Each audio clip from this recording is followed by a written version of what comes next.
Assalomu alaykum. Bugungi uchrashuv ishtirokchilari, mana bugun 16 fevral 2026-yil O'zmilliy bank Registon filiali tomonidan muhtaram prezidentimizning tajribasi asosida mahalla fuqarolari bilan uchrashuv o'tkazish rejalashtirilgandi. Mana bugun Nurafshon mahallasida fuqarolar bilan, tadbirkorlar bilan, ayol tadbirkorlar bilan uchrashib, ularni tadbirkorlik jarayonida yo'l qo'yilayotgan mana kamchiliklar, kreditga bo'lgan ehtiyojlari bo'yicha o'zlarining fikrlarini, murojaatlarini bilmoqchi bo'lib uchrashuvga keldik.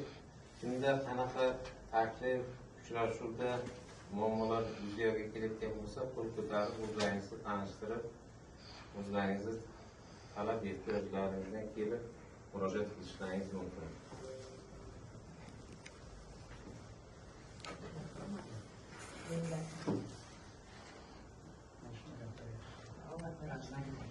Men Narzikova Nodira, chorvachilik yo'nalishi bo'yicha kredit 10 million olmoqchi. Rahmat, hurmatli fuqaro, murojaatlaringizni yozib olyapmiz. Tez kunlarda murojaatlaringizni ijobiy hal qilib berishda amaliy yordam beramiz. Rahmat.